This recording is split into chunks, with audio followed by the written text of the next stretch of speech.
వేల కోట్ల రూపాయలు పెంచి చూపించిన తర్వాత కూడా ఫిస్కల్ డిఫిసిట్ 53,000 కోట్లు వస్తున్నది.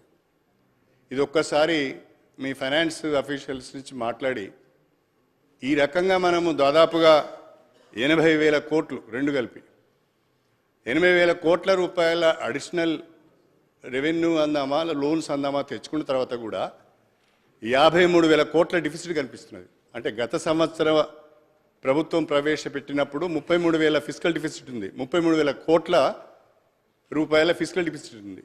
ఇవన్నీ మీరు చేసిన తర్వాత కూడా 53,227 కోట్ల రూపాయల ఫిస్కల్ డిఫిసిట్ వస్తున్నది. దీనిపైన కొంచెం మీరు మాకు వివరంగా చెప్తే బాగుంటుంది అని చెప్పి ఈ సందర్భంగా తెలియజేస్తున్నా. రెండవది అధ్యక్ష, మీరు 2 లక్షల ఉద్యోగాలు కొత్తగా ఏర్పాటు చేస్తాం, జాబ్ క్యాలెండర్ను ప్రకటిస్తా అన్నారు. మేము అడుగుతున్నది జాబ్ క్యాలెండర్ మాత్రమే. బయట ఉద్యోగస్తులు నిరుద్యోగులు చూస్తున్నది కూడా జాబ్ క్యాలెండర్ కొరకే. 2 లక్షల ఉద్యోగాలను ఒక సంవత్సరంలో ఏ రకంగా భర్తీ చేయబోతున్నారు, ఎప్పుడు నోటిఫికేషన్స్ ఇవ్వబోతున్నారు, బ్రేకప్ ఏ రకంగా ఉంటున్నది అని బయట ఎదురు చూస్తున్నారు. కానీ చాలా కన్వీనియంట్గా మా ముఖ్యమంత్రి రేవంత్ రెడ్డి గారు, అదేవిధంగా బట్టి విక్రమార్క గారు గత ప్రభుత్వము నోటిఫికేషన్లు ఇచ్చి ఎగ్జామినేషన్స్ కండక్ట్ చేసి రిజల్ట్స్ ఇచ్చి ఎలక్షన్ కోడ్ వల్ల నియామక పత్రాలు ఇవ్వక ఆగిపోవడం వలన గవర్నమెంట్లోకి మీరు వచ్చిన తర్వాత ఇవన్నీ కూడా నోటిఫికేషన్లు మేమే ఇచ్చాం, పరీక్షలు మేమే నిర్వహించాం, ఇవన్నీ కూడా మేమే చేసామని మీరు మీ క్రెడిట్ బాక్స్లో వేసుకోవడం సరిగా లేదు. ఇవన్నీ కూడా ఒక్క నోటిఫికేషన్ ఇంతవరకు ఒక్క నోటిఫికేషన్ ఇవ్వలేదు. ఇవ్వకుండానే ఈ ఉద్యోగాలని కాంగ్రెస్ పార్టీ ఇచ్చినట్టుగా మీ అకౌంట్లో వేసుకుంటున్నారు. ఎవరు అధ్యక్ష సార్, మేము ఎక్కడ కూడా ప్రతి నియామక కార్యక్రమంలో నేను హైదరాబాద్ ఇన్ఛార్జ్ మంత్రికి పాల్గొన్న అధ్యక్ష. ఎక్కడ ముఖ్యమంత్రి గారు కానీ ప్రభుత్వం కానీ మేము నోటిఫికేషన్ అని చెప్పలేదు. మీ నిర్లక్ష్యం కారణంగా ఏప్రిల్ 22 వేసారు నిన్న పోలీస్ కార్మికులు.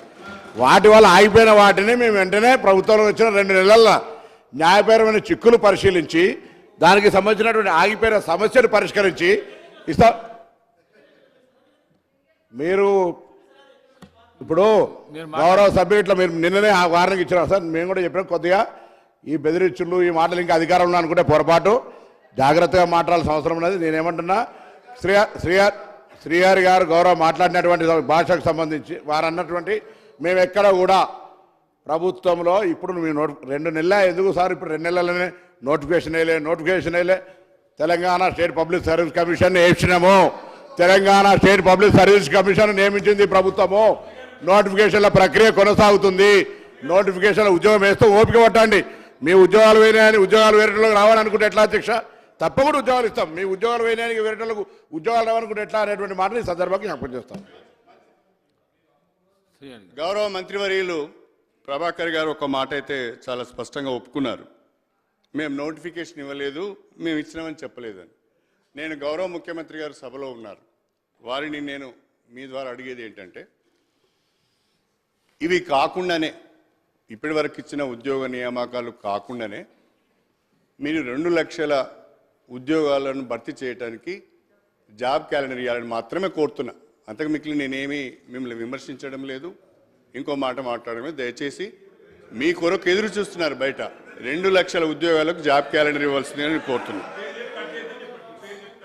ఏమైంది? నేనేం అనలేదు కదా శ్రీహరి గారు, నేను వారిని ఏం అనలేదా శ్రీహరి గారు.